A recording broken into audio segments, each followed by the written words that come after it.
All the Time Mental Health Outreach with your host, Sister A. Legree. Again, this is It's Getting Better All the Time Mental Health Outreach with your host, Sister A. Legree. And you find out more about us by logging on to our website at www.igbattmho.org.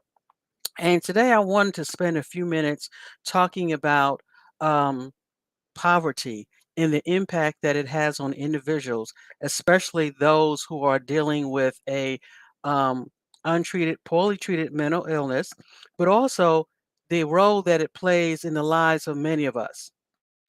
When we look at poverty, poverty itself can equal vulnerability.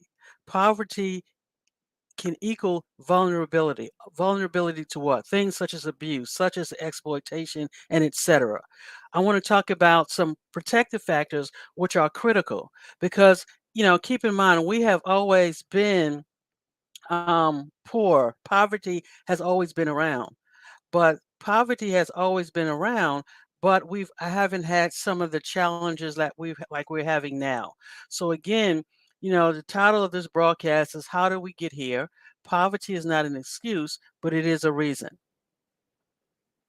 So when we talk about poverty, um, what does that mean and what does that look like? I have a chart here where we look at some of the challenges that poverty can bring about and the importance of protective factors. Now, one of the things that I have a picture here of, some of you may recognize who this person is. If you don't worry about it. He's been all over the news, but he's a witness in a trial in Atlanta. Um, s- Basically, he snitched. Now he's on trial. Whatever. That's not I guess my big issue. My big issue is that when we look at this individual, we can laugh. We can say he got what he deserved, and laugh in a sense because he's kind of he's an interesting witness. We can say he got what he deserved. Um, but Woody represents so many of people that we know. Woody represents so many people who are in poverty situations. And again, poverty itself is not the answer, is not the only problem. But poverty is one of those things that it can add to it. It can put us in a situation where we can be vulnerable. So, one of the things when we talk about poverty, the first thing, it puts us at an economic disadvantage. Poverty and a lack of viable job opportunities can lead individuals to seek alternative sources of income, including criminal activity. Individuals often lack basic access to necessities like education, healthcare, stable housing. This economic disadvantage can push them towards criminal activities as a means of survival. So for some people, an economic disadvantage can push some individuals, people who are vulnerable, into a situation where they see criminal activities as a means for survival. Right. So, what is the protective factor for that? The protective for that is the importance of having economic opportunities and social programs. And I know some of you who are listening to me are saying, are saying now, oh, these people don't want to work, or there are plenty of activities out there. They're not taking advantage of them. Just hold on a minute. Let me kind of go through these first, and then we'll spend some time talking about that. The second thing that I have here is a lack of positive role models. Absence of strong parental figures or mentors leaves individuals vulnerable to negative influences and lacking guidance. So, when you don't have a strong parental support, strong parents, or parental role, somebody can fill that gap, you leave the child is vulnerable. You're open to all other type of influence, other type of negative influences, sexual exploitation, becoming victims. All types of, it's like this: when the door is open, when there's a door open, anything can walk in. And when you don't have parents that are in the role, or someone who's playing that role, that's supportive of that child, that's playing that, that's doing what they're supposed to do, the right thing on behalf of their child is, like I said, is vulnerable to so many other things. So what's the big deal when we talk about poverty? What happens is that when many times if parents are working two and three jobs, or if parents are, are preoccupied with other things, it's hard for them sometimes to manage their children. They have other things that come in, that get in the way. So lack of positive role models, absence of strong parental figures or mentors leaves individuals vulnerable to negative influences and lacking guidance. So, what are some protective factors? Positive adult role models. Positive adult role models. In the form, it could be church leaders, it could be community centers, mentoring programs, teachers, coaches can offer guidance and support. So again, when we look at some of the challenges, some of the doors that, when we talk about poverty, what type of things that poverty can spur: economic disadvantages, lack of positive role models. The key to combat lack of positive role models is positive adult role models, whether that's in church, whether that's a teacher, whether that's community center, whatever the case is.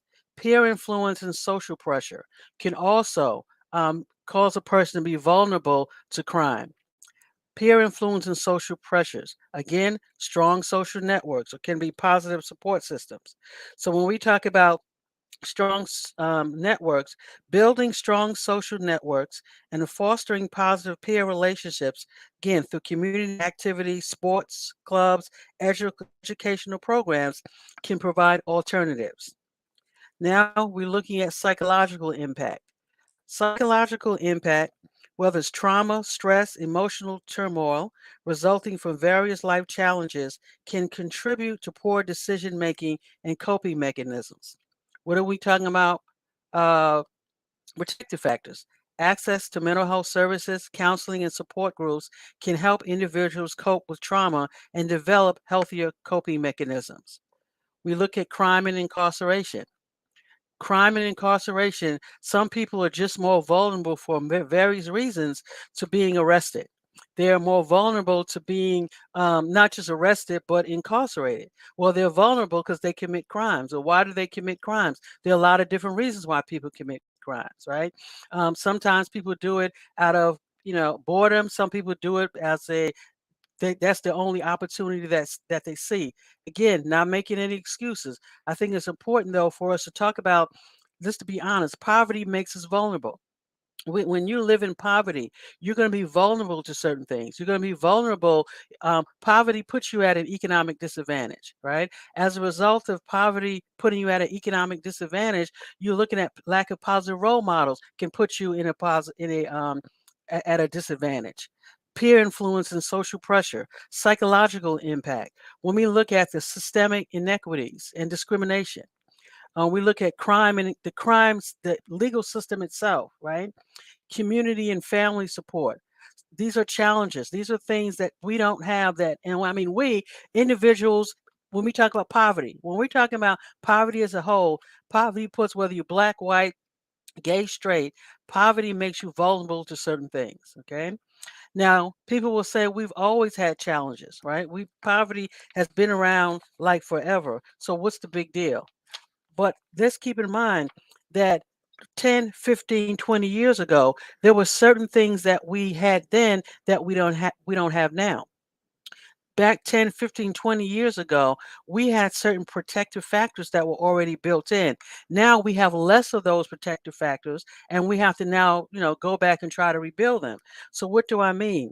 When we look at community structures, traditional community structures that once provided support and stability, such as strong family ties and local social networks, have weakened in many areas due to factors like migration, gentrification, and social mobility. So, lack of the breakdown of community structures. In the past, we had stronger community structures. We had stronger families. We had stronger just the neighborhoods. Um, cousins knew each other, right? Cousins talked to each other. Family members talked to each other. You had a stronger structure. You had more church, more synagogues. You had more support within the community structures itself. Social isolation. Despite increased connectivity through technology, many individuals report feelings of social isolation, which can contribute to mental health issues and antisocial behaviors. Again, stronger social structures, as I said before, different economic realities, cultural norms. Social norms and expectations around behavior and morality were more stringent and differently, or they were different back then. Now, more of a everything kind of goes, so to speak. Community policing was different. Approaches to policing and community engagement may have been different, focusing more on prevention and community relationships than reactive measures. So when we look at Little Woody, and we look at people like him and what he represents. Okay, this is someone special education, someone who grew up in poverty.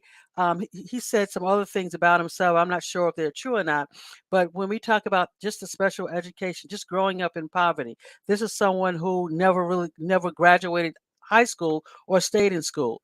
He represents so many people. He represents so many people. There are so many people who are growing up in poverty. People are growing up with parents who are not, I should say, because of their own issues, they're unable to parent effectively. You're looking at the poverty issues, looking at parents who are working 2 and 3 jobs. Then you're looking at the whole police system. Um, there's a whole lot going on here. And then you're looking at the mental health piece. So when we look at, you know, poverty and what it leads to, we know that stress, mental health go together. There's a connection between stress and mental health. So when you're talking about growing up in certain areas where we're looking at PTSD, when we talk about complex trauma, we have some of our brothers and sisters, black, white, gay, and straight, are living in environments where all they see is violence. And why do they see violence? Because they live in environments where that are economically disadvantaged, where you don't have strong parental um, systems in place. You don't have strong just community systems in place. Those things have broken down. So the strongest thing in many of these communities are gangs, are the violence. The strongest thing or the strongest support systems in these many communities are, like I said, gangs. They are the whether they're police, the things that you can count on. So many things have been lost. So you may say, what about neighborhoods where poverty is not an issue? This happens all over, whether it's a rich neighborhood, poor neighborhood. You have situations where parents are unable to parent for various factors, whether it's because of their own drug use, whether their own, not caring. You have abusive parents, et cetera, et cetera. As a result, you have kids, poor neighborhoods, rich neighborhoods, it doesn't matter, who are vulnerable to physical abuse, sexual abuse, all types of exploitation. It doesn't matter. In neighborhoods, doesn't matter whether it's black, white, gay, straight. You have peer influence, social pressure. You have the psychological impact. You have all of these challenges. These challenges are not just limited to poor neighborhoods. So let me be clear. What happens is that when you are living in a poor neighborhood or you are subject to poverty, you don't have many of the other protective factors or the other things in place that can alleviate these challenges, right? You don't have, maybe a nanny or a babysitter. You don't have the money to put your kids in a special camp. You don't want to be bothered with your kids. You don't have, you could put them in special camp because you have money. You don't have that when we're looking at poverty, right? So again, poverty itself doesn't mean that a person is going to grow up to be a criminal or that a person is going to have problems. There are a lot of people who grew up in poverty who have gone on to be medical doctors, gone to be surgeons, lawyers. So that's not the case. What happens is poverty makes you vulnerable. Poverty takes away the it limits the protective factors that you can have, right? So poverty leaves us vulnerable because we don't have the finances. I don't have the money to put my kids in camp. I don't have the money to move to a better neighborhood with better schools. Right? I don't have the money to get my kid a good lawyer. I don't have the money, right, to take my kids away from certain influences or put them in situations where they can have more positive role models. So as a result, my kid grows up, sometimes grows up to be like Little Woody, right? So the goal is, and again, when I look at Little Woody, I think about so many chances, so many things that were missed, because he's only in his late 30s, I think that's what he said. Um, So when you look at somebody like this, you think about how did we get here? We as a society, we are responsible for this. We play a role in this. We play a role in this um, through various factors. So again, what can we do about it? One of the things that we need to do is looking at strengthening the family support networks. Taking a look at family support networks, how to strengthen those things. Expanding mental health services. Because again, when we have strong family support networks, when we can foster strong community supports, it helps with the mental health services. The reason, one of the factors why we have so much need for mental health supports at this time in 2024 is because we don't have strong family support networks. We don't have the strong, not just support family support networks, but community support networks. You see, everything is like builds upon each other, right? And when one thing is missing, it weakens the entire system. So again, what can we do? We can advocate for to strengthen family support networks. We can expand mental health services. We can enhance community resources. We can promote economic development. Engaging in policy advocacy. Policy advocacy is so important. When we look at engaging in policy advocacy, it is so important. A lot of these things that we're looking at goes back to the policy piece.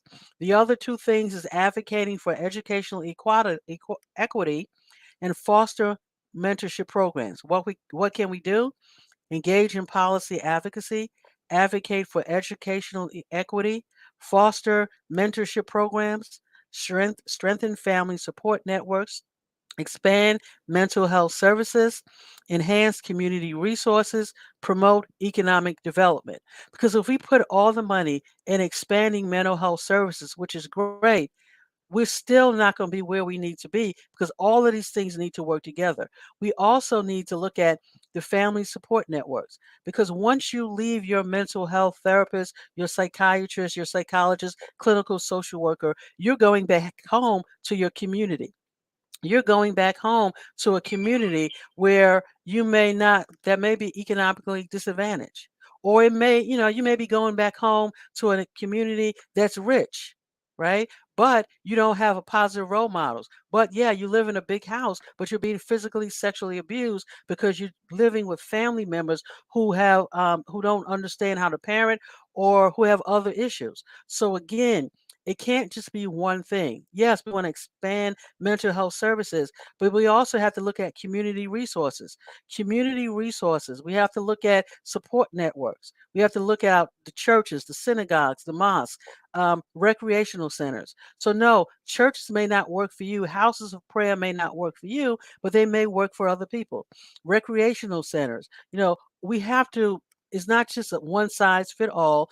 It's not just focusing on one factor because expanding mental health services alone won't make a dent in this. I won't say it won't. It will help, but it needs to work in conjunction with these other factors. When we look at policies, right, there are certain policies that put in place that lead to people like Woody. There are certain policies that are in place that allow the police, that allow the legal system to kind of take advantage of poor people because why? Because we're vulnerable. We don't have access to lawyers that will fight for us, right? We don't have access to certain things that money will afford us. So when we look at, little Woody, we want to ask ourselves, what can I do about the little Woody next door to me, that lives next door to me? How can I prevent little Woodies and other people like him, right? How can I prevent, when you look at this whole case here, as a result of poverty, big trauma, one of the things that he talked about is trauma. As he was testifying. And I think a lot of times we gloss that over. But there are a lot of people who are in jail who have been dealing with not just trauma, but complex trauma. Everybody talk about trauma, complex trauma. It's the buzzword, so to speak. But we have people that have been dealing with this for years, right?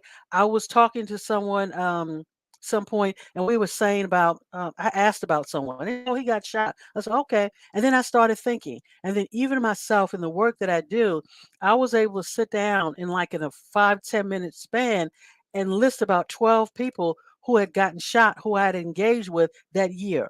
But I know people who deal with this like on a regular basis. So again, when we look at little Woody, we're looking at, yeah, he's a criminal. There's someone that should be in jail. He's a snitch. All of these guys are criminals. All of these guys are snitches. But we want to ask ourselves, how did we get here? How did we get here? How can we prevent this from happening? Poverty plays a big role. Poverty plays a big role because poverty leaves us vulnerable. There are other things that leave us vulnerable as well. The breakdown of community structures, right? Um, Lack of positive role models, psychological impact, lack of community and family support. All of these things can play a role. What can we do? We have to look at our community structures. We have to take a look at how we can strengthen family support networks and whatever family looks like to you. How do we strengthen those things? How do we enhance community resources? How can we, promote economic development? How can we get more jobs in the community? And not just jobs that require a PhD or MD, but jobs. How can we, develop more programs that teach people how to a skill, how to do hair, how to do barbering, how to do carpentry, how to do mechanics. What can we do that? How can we do that, right? How can we engage in policy? What policies need to change, okay, that can help to alleviate this? What do we need to do, right? Because remember, when we talk about, you know, we'll say, oh no, there are plenty of jobs out there. These kids just don't want to get the jobs, or these people just don't want to work. And that may be true for some people. But when we look at the mental health aspect of it, when we look at the depression aspect of it, I know many people, I hate that they legalize marijuana. I think it's great for some people. Okay. I don't like it because I know so many people, that's all they do is smoke marijuana. You know why they smoke marijuana all day? Because it allows them to escape. What are they escaping from? They're escaping from the negative things that are going on around them. They're escaping from the trauma. They're escaping from the um the abuse. They're escaping from the crime. They're escaping from the things that they're engaging with in the environment, as opposed to gaining the skills necessary to overcome. So again, when we look at social isolation, I don't want to be around people, I don't like people, but this is one of the problems that we have. Social isolation, breakdown of community structures. um, Okay, I'm here. Strengthen family support networks, expand mental health services, enhance community resources, promote economic development, engage in policy advocacy. We have to advocate for educational equity, foster mentorship programs. Educational equity is a big thing, right? Special education is important, but special education should have some goals. It shouldn't be a special education shouldn't be the room where all the kids who have behavior problems go to, right? We need to find out why they have behavior problems. We need to, but then that goes back to enhancing, expanding mental health services, right? We want to do this now. We want to start some of these things now with kids who are in kindergarten so we can begin to make some type of changes. So again, we've always had challenges. What's changed? 10, 15, 20 years ago, we had stronger community structures. We had stronger social structures, right? We had different economic realities. We had different cultural norms. Now, everything kind of goes. Things are a little different. Policing back then was more about community relationships rather than reactive measures. Well, why are the police more in a reactive measure? They're more in a reactive posture because there's more crime. They don't have time to do a lot of community relationships or community policing how it used to be. So again, I just wanted to share this um, to give us something to think about. When we look at Little Woody and people like him, we want to ask ourselves, how do we get here? We want to remember the role that poverty plays. Poverty leaves us vulnerable to certain things, right? To abuse, exploitation. Protective factors are critical, right? Protective factors are critical. These are the things that we want to strengthen. Okay. We want to strengthen, we want to look at economic opportunities and social programs. We want to be positive adult role models. All it takes sometimes is one. We want to build strong social networks. We want to begin to ensure access to mental health services. We want to advocate for policies that address systemic inequities. We want to support reentry programs for formerly incarcerated individuals. And we want to hold these programs accountable. We don't want it to be a thing where people get money and they don't really do anything, because I see a lot of that going on. So, again, but we want to strengthen the community. We are our biggest assets, the community. Black, white, gay, straight, whoever you are, the community, we are our biggest assets, right? But but a lot has changed. There's a breakdown of community structures, social isolation, stronger. Back then we had stronger social structures. The economic realities are different. You have to work 2 and 3 jobs. Cultural norms are different, are more lax. Policing is different. So again, what can we do? We want to strengthen the protective factors, okay? And we want to kind of look at our policies. We want to look at ways that we can advocate. We want to look at ways that we can foster support in our community, in your neighborhood. You want to take a look. What can you do in your neighborhood, right? How can you strengthen family support networks? How can you expand mental health services? How can you enhance community resources, promote economic development? And again, economic development training programs that more people can do, not just the talented 10th, but things that the rest of us can do, right? Okay, STEM programs are great, but let's have some programs where we teach people how to do barber shop, or how to cook, or so they can get a license to do that, or you can get a license to do nails, or do something practical. Because here's the thing: if you know how to do hair, nails, being a barber, doing electrician, what do you call it, making things, construction, you will always have a job. So again, we want to put some money into those types of things, not just those things that the talented 10th can do, or the smart people among us can do. We want to do things that's more realistic for the majority of people. These are the things that we want to advocate for, and these are the things that we want to put our money in, right? We don't want to just have our money going into things that are good for a few people, but we want more people to be involved. One of the things when we talk about rec centers, well, kids don't go. They will go if it's something that they want to do, right? So I think that's so important. So again, in closing, because I know I talk fast, so I want to make sure I'm clear. Your goal, number one, is to prevent a little Woody from happening. You want to prevent little Woody from happening, because we are responsible for this. We play a role in this. We want to, again, I've identified some of the challenges that poverty can bring about: economic disadvantages, lack of positive role models, peer influence and social pressure, psychological impact, systemic inequities, crime and incarceration, community and family support.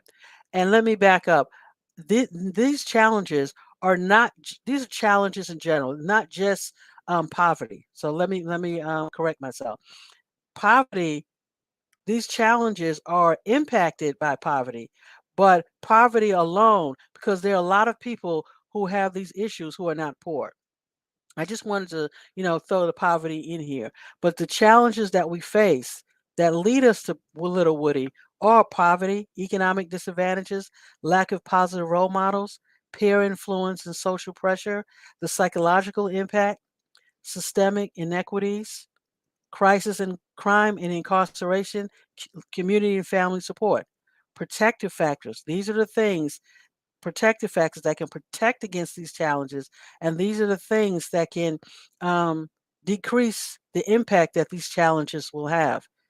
Economic opportunities and social programs, positive adult role models, strong social networks, access to mental health services, advocating for policies that address systemic inequities, supporting reentry programs for formerly incarcerated individuals that actually work, strengthening community. We've always had challenges, but remember, things have changed. We don't have the strong family that we used to have. We don't have the strong community structures that we used to have. So, what can we do? Work to strengthen family support networks, expand mental health services, enhance community resources, promote economic development, engage in policy advocacy, advocate for educational equity, and foster mentorship programs. Again, this has been It's Getting Better All the Time Mental Health Outreach, providing information and support while encouraging hope and faith. And remember, our goal is to prevent another little Woody from happening. You can email us at support at igbattmho.org. Go into our website, igbattmho.org, or email us, at support at igbattmho.org.